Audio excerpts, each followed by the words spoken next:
الله أكبر الله أكبر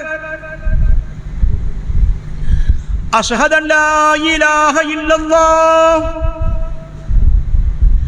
أشهد أن لا إله إلا الله أشهد أن محمد رسول الله أشهد أن محمد رسول الله حي على الصلاة حي على الصلاة حي على الفلاح حي على الفلاح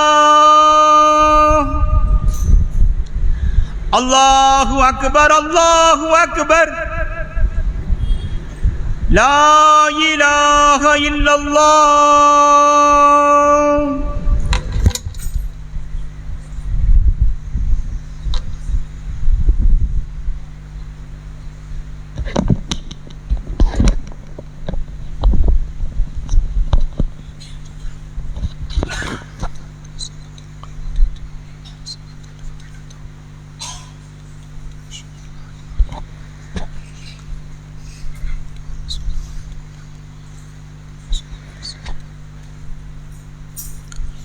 إن الحمد لله نحمده ونستعينه ونستغفره ونعوذ بالله من شرور أنفسنا ومن سيئات أعمالنا من يهده الله فلا مضل له ومن يضلله فلا هادي له وأشهد أن لا إله إلا الله وأشهد أن محمدا عبده ورسوله أما بعد فقد قال الله تعالى في القرآن العظيم والفرقان المجيد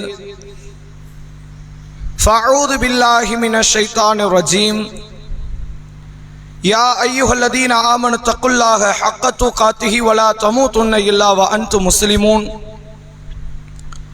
يا أيها الناس اتقوا ربكم الذي خلقكم من نفس واحدة وخلق منها زوجها وبث منهما رجالا كثيرا ونساء واتقوا الله الذي تساءلون به والأرحام إن الله كان عليكم رقيبا يا أيها الذين آمنوا اتقوا الله وقولوا قولا سديدا يصلح لكم أعمالكم ويغفر لكم ذنوبكم ومن يطع الله ورسوله فقد فاز فوزا عظيما. கண்ணியத்திற்கும் பெருமதிப்பிற்கும் உரிய எல்லாம் வல்ல அல்லாஹ்வின் நல்லடியார்களே,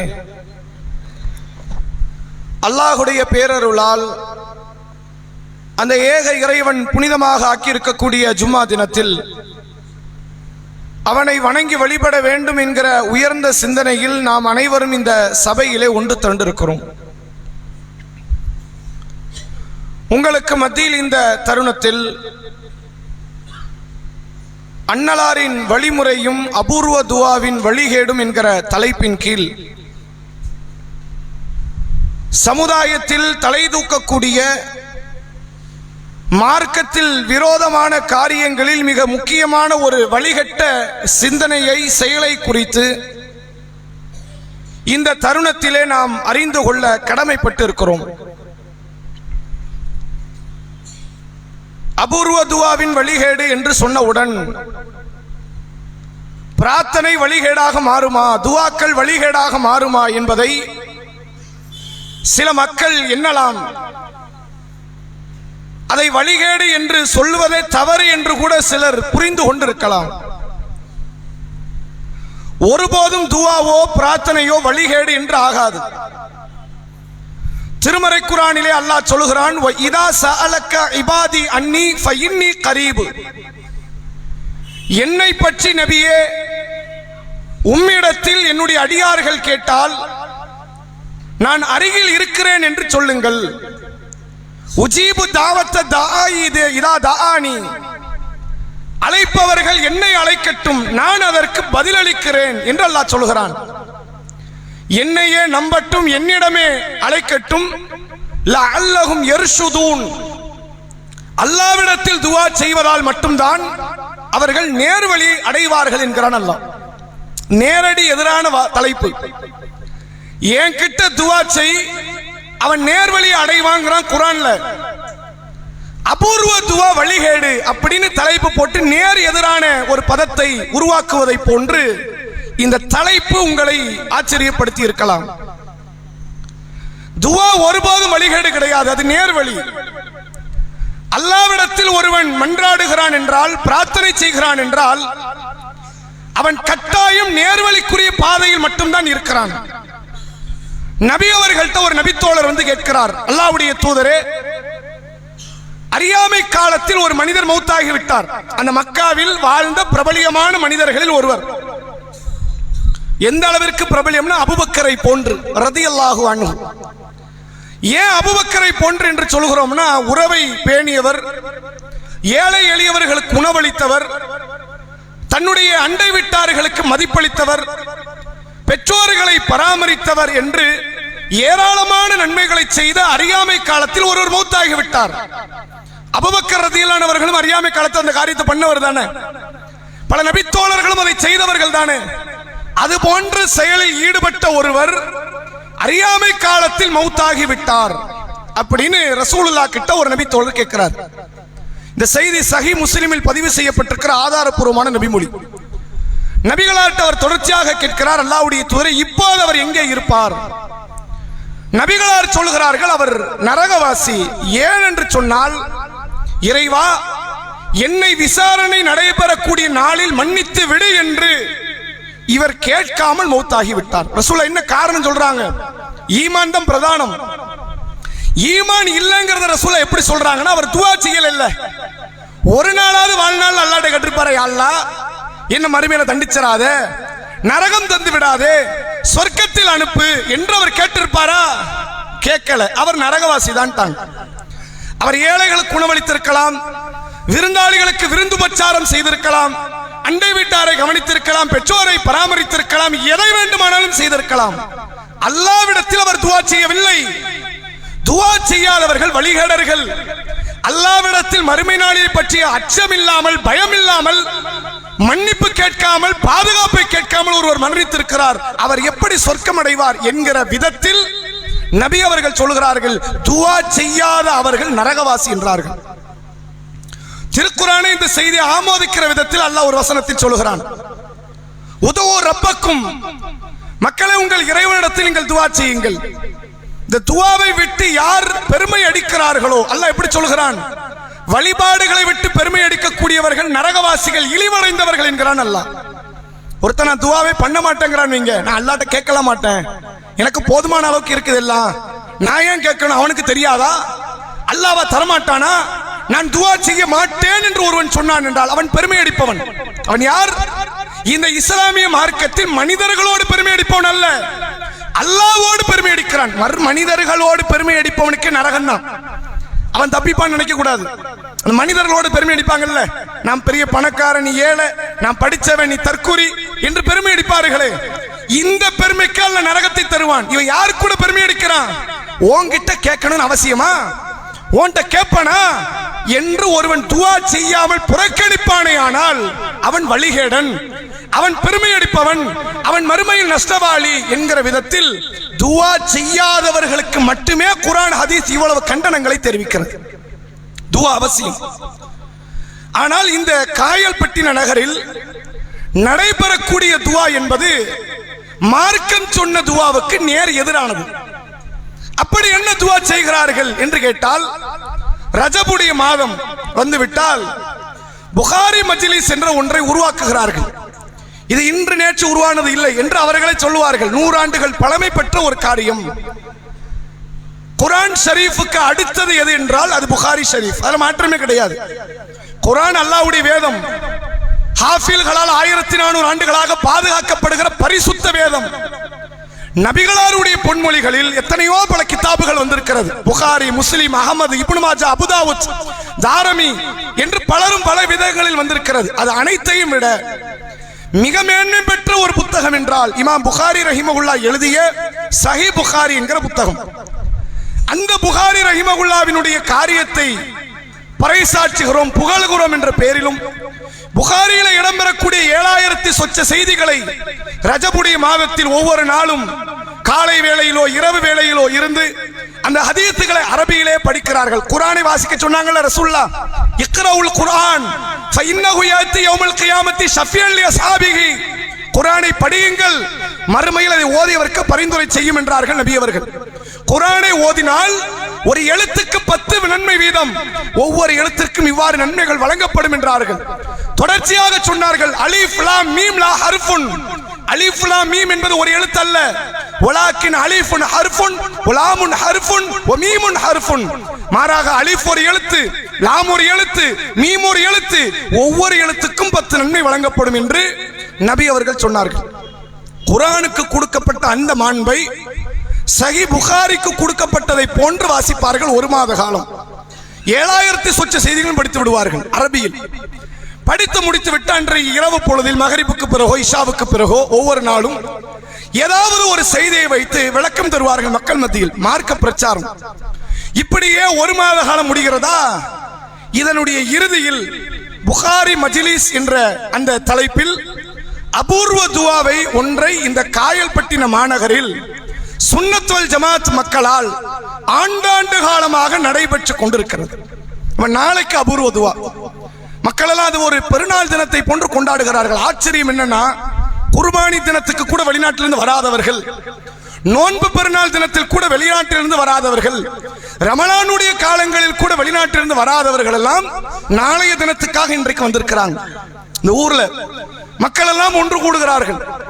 நீங்கள் எதை பெரிதாக நினைக்கிறீர்கள், அந்த மீலாது விழாவுக்கு வராதவர்கள், மீலாது விழா முக்கியம் கிடையாது, அது மார்க்கம் கிடையாது, அதை ரசூலுல்லாஹ் காட்டி தரல, ஆனால் அது எவ்வளவு முக்கியம் உங்களுக்கு, அதற்கு வராதவர்கள் கூட இந்த அபூர்வ துஆவுக்கு வருகிறார்கள்.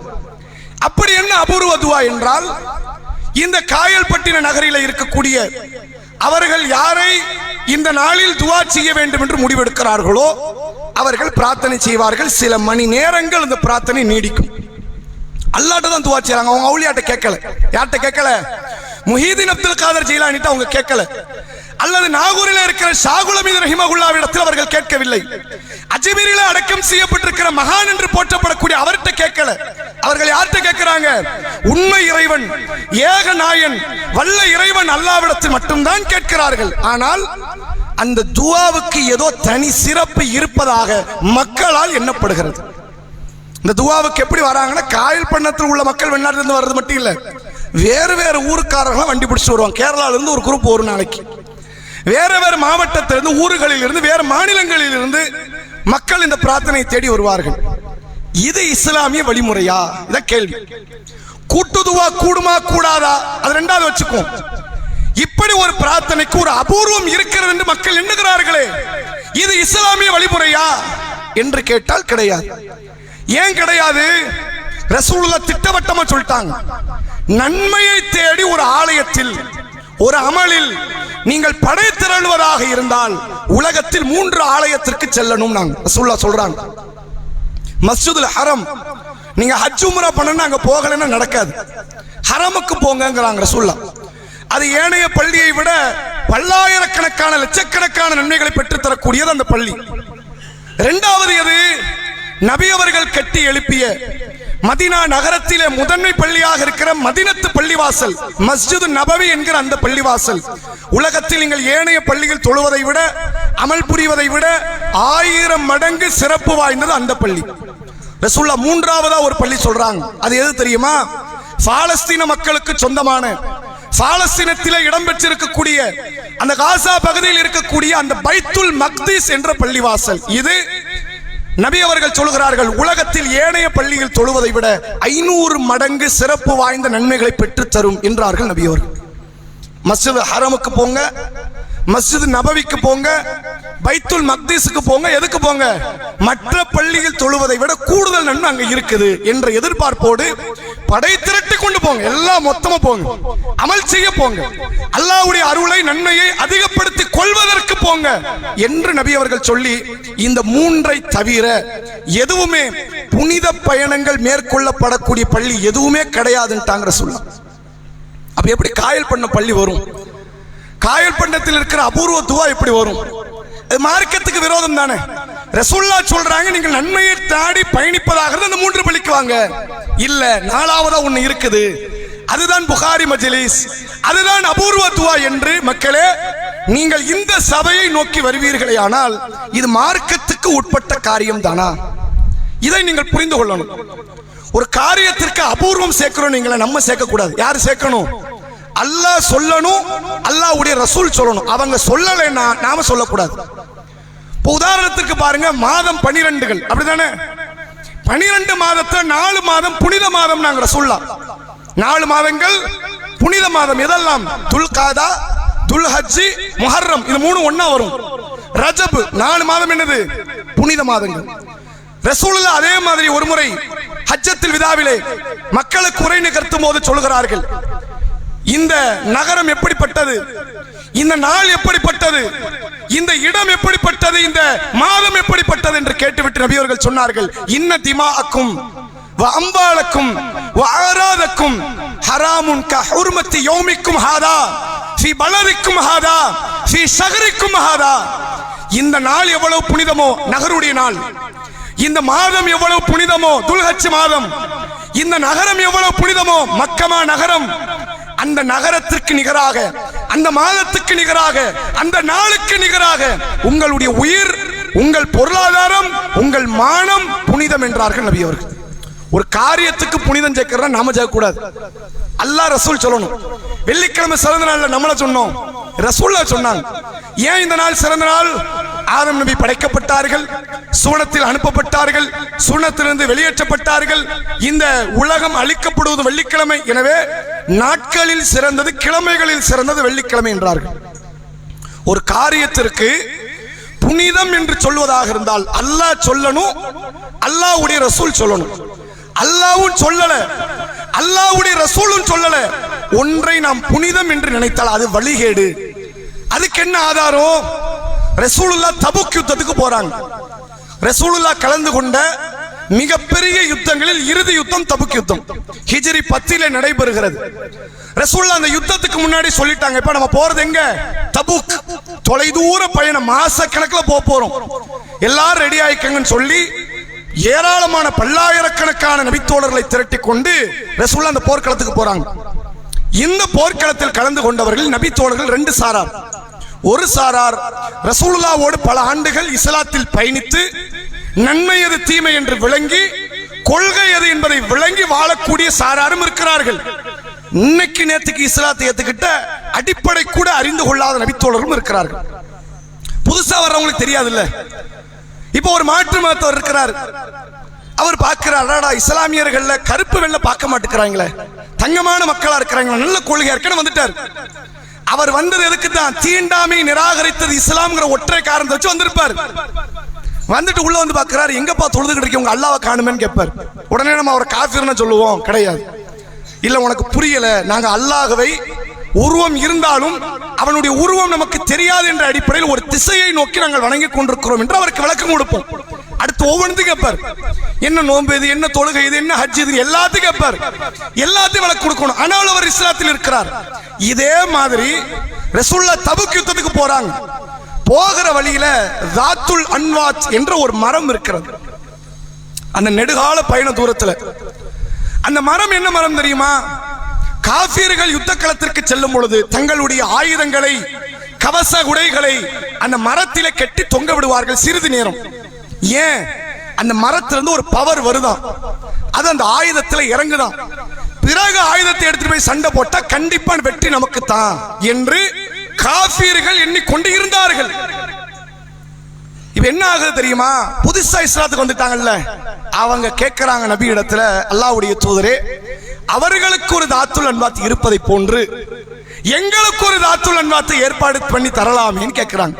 இது ஆரம்பத்தில் வந்த நபி தோழர் கேட்கலாம். அவங்கள கொள்கையில தெளிவா இருக்கிறாங்க, எது சத்தியம் எது ஹக்கு எது பாத்தில் அவங்களுக்கு தெரியுது. புதிதாக வந்தாங்கல்ல, இவங்களுக்கு தெரியல. இவங்களை பத்தி அல்லாஹ் சூரா நஸ்ர்ல பேசுறான், இதா ஜா நஸ்ருல்லாஹி வல் ஃபத்ஹ், அல்லாஹ்வுடைய உதவி, அல்லாஹ்வுடைய வெற்றி வரும்போது, வராயித்தன் நாஸ யதுகுலூன ஃபீ தீனில்லாஹி அஃபாஜா மக்கள் எல்லாம் சாறை சாறையாக இஸ்லாமிய மார்க்கத்தில் இணையும் போது அந்த கூட்டம் இவர்கள் புதுசா வந்திருக்கிறாங்க. சில அடிப்படையை மட்டும் பார்த்திருக்காங்க, வேற அடிப்படை தெரியாது. அவர்கள் கேட்கிறார்கள், நபி அவர்களே, அவர்களுக்கு தாத்துல் அன்வாத் இருப்பதை போன்று எங்களுக்கு ஒரு தாத்துல் அன்வாத்தை தாருங்கள் அப்படிங்கிறாங்க. சிம்பிளான கேள்வி தானே. கூடும் கூடாது, முடியும் முடியாதுன்னு சொல்லலாம்ல. ரசூலுல்லாஹ் அந்த அடிப்படை தெரியாத மக்களுக்கு சொல்றாங்க, நீங்க கேட்கிற கேள்வி எப்படி இருக்கு தெரியுமா? மூசாவிடத்தில் அவர்கள் சமூக மக்கள் கேட்டதை போன்று இருக்கிறது. அப்படி என்ன கேட்டாங்க அவங்க? ரசூலுல்லாஹ் சொல்கிறார்கள், அந்த மூசா நபியினுடைய சமூக மக்கள் பனி இஸ்ரவேலர்கள் ரசூலுல்லாஹ்விடத்தில் கேட்டார்கள், மூசாவே, அவர்களுக்கு பல கடவுள் இருப்பதை போன்று எங்களுக்கு ஒரு கடவுள் காணாது, பல கடவுளை தாங்கன்னு கேட்டாங்க. எவ்வளவு பெரிய வழிகேடு தெரியுமா அது? நீ யோசிச்சு பாருங்க, சாதாரண வழிகேடா? எங்களுக்கு ஒரு அல்லாஹ் காணாது, 10 அல்லாஹ் வேணுங்கிறது உச்சபட்ச ஷிர்க். இதுக்கு நிகரான ஷிர்க் கிடையாதுங்க. இந்த தர்காவெல்லாம் தோத்துரும், தாயத்து தட்டு தகடு சிலை வணக்கம் தோத்துரும். ஏன் சிலை வணக்கம் கூட தோத்துருங்கிறோம்? மக்கா காஃபிர் சிலை வணங்கலாம். என்ன காரணம் வணங்கணும்? அந்த மாதிரி கடவுள்னு சொன்னா கடவுளிடத்தில் இது பரிந்துரை செய்யும்னா அவனை அல்லாஹ் குர்ஆன்ல எப்படி கூப்பிடுறான் தெரியுமா? குல் யா அய்யுஹல் காஃபிரூன், காஃபிர்களே அப்படிங்கிறான். லாத்துன்னு ஒண்ணு வணங்கினானே, அவன் லாத்த வணங்கல. அவன் சொல்றான், இது கடவுள் இல்லைன்னு எனக்கு தெரியும்பா, கடவுள்கிட்ட இது பரிந்து பேசுங்கிறான். அவனையே அல்லாஹ் குர்ஆன்ல காஃபிர்ங்கிறான், அவனையே அல்லாஹ் குர்ஆன்ல முஷ்ரிக்ங்கிறான். ரசூலுல்லாஹ் என்ன வார்த்தை பயன்படுத்துறாங்க தெரியுதா? மூசாவிடத்தில் அவர்கள் சமூக மக்கள் கேட்டதை போன்று நீங்க கேட்கறீங்க. அவர்களுக்கு பல கடவுள் இருப்பதை போன்று எங்களுக்கு தாங்க அவங்க கேட்டானே, அவங்க கேட்ட கேள்விக்கும் நீங்கள் கேட்கிற கேள்விக்கு வேறுபாடு இல்லை. அவர்களுக்கு தாத்துல் அன்வாத்தை போன்று எங்களுக்கு தாருங்கள் என்று நீங்கள் கேட்கிறீர்கள் என்று நபி அவர்கள் சொல்லி அந்த மக்களை கேட்டதை தவறு என்று கண்டிக்கிறார். இப்ப எதுக்கு சொல்றோம் தெரியுமா? இல்லாத ஒன்றுக்கு புனிதம் ஏத்துனா அது பல கடவுள் வழிபாட்டை உருவாக்கியதற்கு சமம். சாதாரண துவா எப்படி அபூர்வ துவா மாறும்? ஆண்டாண்டு காலமாக கேட்கிறீர்கள், அந்த துவாவினுடைய விளைவு என்ன? அதனால் ஏற்பட்ட விலை என்ன? அதை சொல்லணுமா இல்லையா? ஒரு துவாவை செய்கிறார்கள், அந்த துவா அபூர்வ துவா என்கிறார்கள். வெளிநாட்டில், வெளி மாநிலத்தில், வெளியூரில் உள்ள மக்களை எல்லாம் அழைக்கிறார்கள். ஆயிரக்கணக்கான மக்கள் ஒன்று கூடி பல மணி நேரம் கேட்கிறார்கள். இந்த துவாவில் கலந்து கொள்வதே நன்மை என்று நினைக்கிறீர்கள் என்றால், தாத்துல் அன்வாத்தை அந்த நபித்தோழர்கள் கேட்ட கேள்விக்கும் நமக்கும் பெரிய வேறுபாடே கிடையாது. ஒரு காரியத்தில் புனிதம் ஏறுதுன்னு வைங்க, அல்லாஹ் ரசூல் சொல்றத அறுத்து எரிஞ்சிடணும். அந்த காரியத்தை அடுத்து நடைமுறை கொண்டு வரக்கூடாது. ரசூலுல்லாஹ் ஹுதைபியா உடன்படிக்கைக்கு வந்தாங்க. முதல்ல அவங்க உம்ராக்குன்னு வராங்க, அது ஹுதைபியா உடன்படிக்கை மாறிவிட்டது. உஸ்மான் ரதியல்லாஹு அவர்களை அனுப்பி வைக்கிறாங்க, போய் கேட்டு வாங்க, போர்தானா இல்ல வேற எதுமான். உஸ்மான் ரதியல்லாஹு போனவங்க திரும்பி வரல. தூதுவரை கொள்வது பகிரங்க போருக்கு சமம். அப்ப ரசூலுல்லாஹ் ஒரு மரத்துக்கு அடியிலே 1500 நபித்தோழர்கள் ஒன்று திரண்ட நேரம் உம்ராவுக்காக வந்திருக்கிறார்கள். அவர்கள் ஆயுதத்தை கொண்டு வரல. ரசூலுல்லாஹ் பையத் எடுக்கிறாங்க. ஒருவேளை இப்ப யுத்தமாக ஆகுமே ஆனால் நீங்கள் அதில் கலந்துக்குவீங்களா? ஆயுதம் கொண்டு வரேன், ஜஹா ஏறக்கூடாது, ஓடிடக்கூடாது, கலந்து கொள்வீர்களா அப்படின்னு கேட்கிறாங்க. எல்லா நபித்தோழர்களும் பையத்து செய்தார்கள். அப்போ அல்லாஹ் குர்ஆன்ல அது குறித்து சூரா ஃபத்தஹ்ல பேசுகிறான். நபியே, அவர்கள் பையத்து உம்மிடத்தில் எடுக்கல, உங்க கையில எடுக்கல, அல்லாஹ்வுடைய கையில எடுத்தாங்கன்னு அல்லாஹ் குர்ஆன்ல பேசுறான். அவ்வளவு பெரிய மேன்மை பெற்ற ஒரு காரியம் அந்த பையத். பிறகு அந்த காரியம்லாம் முடிஞ்சிருச்சு. உமர் ரதியல்லாஹு காலத்துல அந்த மரத்தை கண்டுபிடிச்சு சில மக்கள் என்ன பண்றாங்க, அதை புனிதமா நினைக்க ஆரம்பிச்சிட்டாங்க. இந்த மரம் தெரியுமா உங்களுக்கு? 1500 பேர் பையத்தை எடுத்தது. குர்ஆன்ல அல்லாஹ் சொல்றானே, அவர்கள் நபியே உங்கள்கிட்ட பையத்தை எடுக்கல, அல்லாஹ் கிட்ட பையத்தை எடுத்தாங்கன்னு. அந்த மரம் இதுதான். அதை புனிதமாக்கினார்கள். உமர் ரதியல்லாஹு அவர்களுக்கு தகவல் தெரிஞ்சது, மரத்தை வெட்டி எரிஞ்சிட்டாங்க. அந்த மரம் என்ன அவசியமா? அட நிழலுக்கு ஒதுங்கினாங்க. அந்த காரியம் தான் அவசியம். உம்ராவுக்கு வந்தவர்கள் உடனே போர்க்களத்திற்கு தயார் என்றார்களே, அதுதான் ஈமானி உறுதியை தவிர மரம் என்னடா செஞ்சது? மரத்தை வெட்டி எரிஞ்சிட்டாங்க. ஒரு காரியத்திற்கு அவசியமற்ற புனிதம் வறுமையானால் ஷிர்கினுடைய தோற்றம் அங்கிருந்து ஆரம்பிக்குது. எல்லாமே அப்படித்தான். ரசூலுல்லாஹ்வுடைய காலத்துல உம்மு ஹபீபா ரதியல்லாஹு அன்ஹா தெரியுமில்ல, ரசூலுல்லாஹ்வுடைய மனைவி. அவங்க ஆரம்பத்தில் அபிசீனியாக்கு ஹிஜ்ரத் போயிருக்கிறாங்க. அங்க கணவரா இருந்தவர் இஸ்லாத்தை விட்டு கிறிஸ்துவ மார்க்கத்துக்கு போயிட்டார். பிறகு ரசூலுல்லாஹ் அந்த உம்மு ஹபீபாவுக்கு வாழ்க்கை கொடுத்து மனைவியாக இணைத்துக் கொள்கிறார்கள். இந்த உம்மு ஹபீபாவும் உம்மு சலமா ரசூலுல்லாஹ்வுடைய இன்னொரு மனைவி, அவங்க 2 பேரும் வீட்டுல உட்கார்ந்து பேசிக்கிட்டு இருக்காங்க. 2 பேரும் ஒய்ஃப், 2 பேரும் வீட்டுல உட்கார்ந்து பேசிக்கிட்டு இருக்காங்க. என்ன பேசுறாங்க தெரியுமா? அபிசீனியாவில் நான் ஒன்றை பார்த்தேன், அங்க ஒரு மாளிகைகளை பார்த்தேன், கோயிலை பார்த்தேன். அங்க சிலைகள் உருவங்கள்லாம் பொறிக்கப்பட்டிருப்பதை பார்த்தேன் அப்படிங்கிறாங்க. ரசூலுல்லாஹ் அப்பதான் உள்ள வராங்க. மனைவிமார்கள் பேசுகிற பேச்சை கேட்டுட்டு ரசூலுல்லாஹ் சொல்றாங்க, அவர்களில் ஒரு நல்ல மனிதர் இருப்பார். அபிசீனிய மக்களுடைய பண்பாடு என்ன? அவங்கள ஒரு நல்ல மக்கள் இருப்பாங்க. நல்ல மக்கள் என்ன அர்த்தம்? சமூகத்துக்கு போராடுவார், நன்மை ஏவுவார், தீமையை தடுப்பார். இப்படி ஒரு ஆள் இருந்தார். அந்த நபர் மௌத்தான பிறகு அவரை அடக்கம் பண்ணி அவருக்கு மேல சமாதியை கட்டி அதில் அவருடைய உருவத்தை எல்லாம் வரைந்து அதிலே புனிதத்தை அவர்கள் ஏற்படுத்துவார்கள். இல்லாத புனிதம் வந்த மாதிரி நினைக்கிறானே. ரசூலுல்லாஹ் சொன்னாங்க, உலாயிக்க ஷிராருன் நாஸ் இந்தல்லாஹ், அல்லாஹ்விடத்தில் மனிதர்களிலேயே படைப்பிலேயே மோசமானவர்கள் இவர்கள் தான். நான் இல்லாத இடத்துல புனிதத்தை கொண்டு வரக்கூடாது. ஜோசியக்காரன் போன என்ன பாவம் தெரியுமில்ல? ரசூலுல்லாஹ் சொன்னாங்க, மன் அத்தா காஹினன் அவ் அர்ராஃபன், எவன் ஜோசியக்காரனிடத்தில் குறிகாரனிடத்தில் சென்று ஃபஸத்தகஹு பிமா யகூலு, அவன் சொல்லுவதையெல்லாம் உண்மைன்னு இவன் நம்பினாம்னா ஃபக்கத் கஃபர பிமா உன்சில அலா முஹம்மதின் ஸல்லல்லாஹு அலைஹி வஸல்லம், இந்த தூதர் முஹம்மதுக்கு அருளப்பட்ட வேதத்தை மறுத்த காஃபிர் நாங்க ரசூலுல்லாஹ். ஏன் காஃபிர்? அவன் சொன்னது நம்பினது. அவனுக்கு இல்லாத ஒண்ணு இருக்குது நீ நினைக்கிற. புரியுதா உங்களுக்கு? இல்லாத ஒண்ணு கபர்ல இருக்கு நினைச்சா ஷிர்க்கு. இல்லாத ஒண்ணு ஒரு ஜோசியக்காரன் இருக்கு நினைச்சா ஷிர்க்கு. இல்லாத ஒண்ணு ஒரு மரத்துல இருக்கு நினைச்சா ஷிர்க்கு. இல்லாத ஒண்ணு இந்த துவால இருக்கு நினைக்கிறீங்களா? அது மட்டும் என்ன புண்ணியமா? அது நன்மையாகுமா? அந்த துவாக்கு ஒரு தனி ஸ்பெஷல் இருக்கு. என்ன ஸ்பெஷல் இருக்கு? தஹஜ்ஜத் துவாக்கு ஸ்பெஷல் இருக்கு, சுஜூதுல கேட்கிற துவாக்கு ஸ்பெஷல் இருக்கு, ஐவேளை தொழுகைக்கு பிறகு கேட்கிற துவாக்கு ஸ்பெஷல் இருக்குது.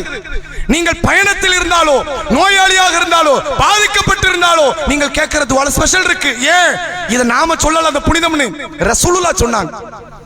தஹஜ்ஜத் துவா, சுஜூது துவா, ஐவேளை தொழுகைக்கு பிறகு கேட்கிற துவா, இந்த ஜும்மாவிலேயே ஒரு நேரம் இருக்கிறது, அது ஒரு துவாவுக்குரிய நேரம் என்று அபூர்வமான துவான்னு ரசூலுல்லாஹ் தனியா பட்டியல் போட்டிருக்கிறாங்க. ரசூலுல்லாஹ் போடாத ஒரு பட்டியலை இந்த ரஜபுடைய மாதம் இறுதியிலே, ஷாபான் மாதத்தினுடைய ஆரம்பத்தில் ஒரு துவா என்று நீங்கள் செய்கிறீர்களே, இது மார்க்கத்தில் வழிபாட வழிகாடா? இதை காலகாலமாக செய்கிறோம் என்று காரணம் சொல்வது எப்படி நியாயமாகும்? காலகாலமா செய்கிறோம்னா உங்களை விட காலகாலமா அவன் செஞ்சுக்கிட்டு இருந்தான். மக்கா காஃபிர் காலகாலமா தொழுதுகிட்டு இருந்தான் சிலைகளை. நேரத்துக்கு வந்து மாத்த சொல்றீங்களா? அப்படின்னா காலகாலமாக செய்வது ஒரு நன்மையாக மாறுமா? அல்லாஹ் எப்போதும் சத்தியத்தை எப்போதும் கொடுப்பான், ஆரம்பத்தில் கொடுக்க மாட்டான். வழிகேடு உச்சத்தை அடையும் போது சத்தியத்தை கொடுப்பான். எல்லாரும் இந்த வாதத்தை வச்சா காலகாலமா செய்யறோம், காலகாலமா செய்யறோம், காலகாலமா செஞ்சா அது அசத்தியமா இருக்காதா? சத்தியமா தான் இருக்கணுமா? ஒரு கால மக்கள் மத்தியிலே வளமையாக இருந்தாலும் சத்தியமாகத்தான் இருக்கணுமா? இஸ்லாம் இந்த பூமிக்கு காலகாலமா இல்லை, தெரியுமா இல்லையா? நாம யாருமே வேறு நாட்டில் இருந்து இறக்குமதி செய்யப்பட்டவர்கள் அல்ல. பூர்வக்குடிகளாக இந்த நாட்டிலே வாழ்ந்த வேறு மதத்தை சார்ந்தவர்கள் நமது முன்னோர்கள். இஸ்லாத்தை பற்றும் காலகாலமாக இருந்த மார்க்கத்தில் இல்லையே. இது சத்தியம் ஏற்றுக்கிட்டோம் இல்லையா? அப்புறம் எப்படி காலகாலமாக ஒரு துவாவை செய்கிறோம் என்று சொல்லி அதை நியாயம் கற்பிப்பது எப்படி சரியாக இருக்கும்? சிந்தித்து பாருங்க. ஒரு அடிப்படை தெரிந்து கொள்ளுங்கள். இஸ்லாத்தை பொறுத்தவரை இல்லாத ஒரு புனிதத்தை உள்ள கொடுக்காதீங்க. பள்ளிக்குள் ஒரு புனிதம் இருக்கு, அப்படிதானே? என்ன புனிதம்? பள்ளிக்குள்ள ஹராமான பேச்சுக்கள் கூடாது, ஹராமான செயல்கள் கூடாது. உள்ள நுழையும் போது துவா செய்யணும், உள்ள வந்தோம் 2 ரக்காத் தொழணும். வீட்டுக்கு இந்த சட்டம் கிடையாது, அப்படிதானே? வீட்டுக்கு போன உடனே 2 ரக்காத் தொழணும் சட்டம் இருக்குதா? கிடையாது. ஏன்? வீட்டுக்கு அந்த புனிதம் கிடையாது, பள்ளிக்கு அந்த புனிதம் இருக்கு. எதுக்கு அந்த புனிதம் இருக்கிறதோ அந்த புனிதத்தை பேணிக் கொள்ளுங்கள். இல்லாத ஒரு காரியத்தில் நீங்கள் புனிதத்தை உள்ளே சொருகுவீர்களே ஆனால், இணைப்பீர்களே ஆனால், அது ஆகப்பெரிய வழிகேடு. புனிதங்கள் இணைக்கப்பட்ட எல்லா காரியமும் ஷிர்கில் தான் போய் முடியும். பிதாத்துங்கிறது வேற. பிதாத்துனா என்ன தெரியுமில்ல? ஒரு நன்மை நம்மளா ஒண்ணு செஞ்சு அல்லாஹ் நன்மை தருவான், அது இதுவும் செஞ்சா கூலி தானே. குர்ஆன் ஓது தப்பா அப்படின்னு எப்போ ஓதுவாங்க? இறந்தவங்களுக்கு குர்ஆன் ஓதி விடுவாங்க. ஃபாத்தியா ஓது தப்பா? நாங்க என்ன தப்பானதா ஓதணும்? சினிமா பாட்டியா ஓதணும்? குர்ஆன்ல உள்ளதனப்பா ஓதணும். இது பிதாத். ஏன்?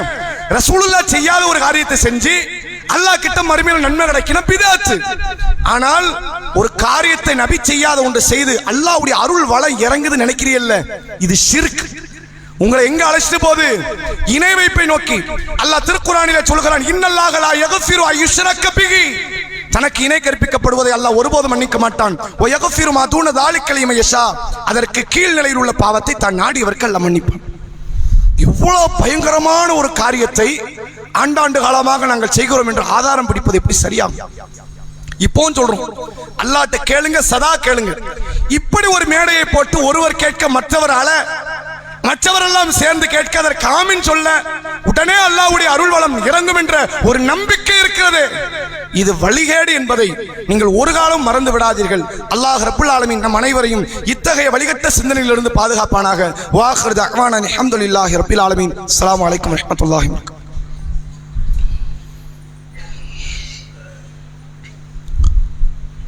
நஹ்மதுஹு வ நஸல்லி அலா ரசூலின் கரீம். அம்மா பாத். கண்ணியத்திற்கும் பெருமதிப்பிற்கும் உரிய எல்லாம் வல்ல அல்லாஹ்வின் நல்லடியார்களே, இந்த அபூர்வ துவா என்கிற இந்த காரியம் காயல்பட்டின மக்களால் கடைபிடிக்க கொண்டு 100 ஆண்டுகள் பழமை பெற்ற ஒரு காரியம் என்று மக்களால் பறைசாற்றப்பட்டாலும் சரி, அது 100 ஆண்டுகள் அல்ல, லட்சம் ஆண்டுகள் மக்களால் ஒரு காரியம் நடைமுறைப்படுத்தப்பட்டாலும் சரி, அல்லாஹ் சொல்லாத, அல்லாஹ்வுடைய ரசூல் சொல்லாத ஒரு வழிமுறை மக்களால் உருவாக்கப்படுமே ஆனால் அது வழிகேடு. நிறைய பேருக்கு இந்த அபூர்வ துவாவில் கான்சன்ட்ரேட் பண்ணி என்ன பண்ணிட்டாங்கன்னா மற்ற காரியத்தை வழிகேடுன்னு நினைக்கல, தெரியாம போயிடுச்சு.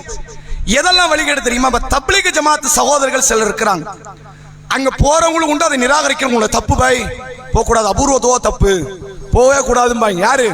தப்லீக் சகோதரர்கள். அவங்க ஒரு இஜ்மான்னு ஒண்ணு வைப்பாங்க, பார்த்திருக்கீங்களா? வருஷம் மதுரையில, திண்டுக்கல்ல, காயல்பட்டினத்துல 2-3 தடவை வச்சிருப்பாங்க.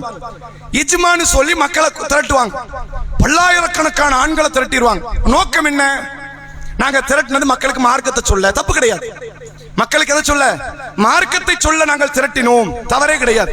அல்லது அரசுக்கு எங்களுடைய பலத்தை காட்டி நாங்கள் அரசை எங்களுடைய காரியங்களுக்கு கட்டுப்படும்படி நாங்கள் ஏவினோம், தப்பு கிடையாது. எத்தனையோ பேர் மாநாடு, பொதுக்கூட்டம் அது நடத்தவும் செய்யறாங்க, ஆர்ப்பாட்டம் நீங்கள் பண்ணலாம். ஆனால் தப்லீக் ஜமாத்தில் நடத்தப்படுகிற இஜ்மா என்பது இந்த அபூர்வ துவால இன்னொரு சின்ன அபூர்வ துவா தான். அந்த கூட்டத்திற்கு சேரக்கூடியவர்கள் கேளுங்க, கூட்டாக அங்க துவா சேரல ஒரு பெரிய நன்மை இருக்கும்பாங்க. என்னது? கூட்டாக. இவங்களும் அபூர்வத்துவம் சொல்றாங்க, பேர் தான் வைக்கல. என்ன சொல்லல? பேரை தான் வைக்கலையே தவிர அதே வழிகேட்டை தான் இவர்களும் தன்னுடைய தலையில் தூக்கி கொண்டு அந்த வழிகேட்டை செய்து கொண்டிருப்பதை பார்க்க முடிகிறது. இவர்கள் புகாரி என்ற பேர்ல பண்றாங்க, இவர்கள் இஜ்மா என்ற பேர்ல பண்றாங்க. இவங்க முழு உலகத்துல ஒரு இடத்துல பண்ணுவாங்க, இவங்க எங்கெல்லாம் வாய்ப்பு கிடைக்குதோ அங்கெல்லாம் பண்ணுவாங்க.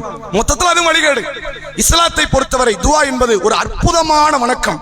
நீங்கள் தொழுகையால், நோன்பால், ஹஜ்ஜால் செய்ய முடியாத பாக்கியங்களை எல்லாம், கிடைக்காத பேரருள்களை எல்லாம் துவாவால் பெற்றுக் கொள்ளலாம். ஆனால் அல்லாஹ் சொன்ன அடிப்படையில், அல்லாஹ்வுடைய ரசூல் சொன்ன அடிப்படையில் துவா செய்யுங்கள். திருக்குர்ஆனிலே சூரா அல்-அஹ்ராஃப் என்ற 7வது அத்தியாயம் 55வது வசனம் அல்லாஹ் சொல்கிறான், உது ரப்பக்கும் ததர்ருவ வ குஃபியா, உங்கள் இறைவனிடத்தில் பணிவாக ரகசியமாக துவா செய்யுங்கள். இன்னஹு லா யுஹிப்புல் முஅத்ததீன், வரம்பு மீறக்கூடிய அடியார்களை அல்லாஹ் நேசிக்க மாட்டான். எது வரம்பு?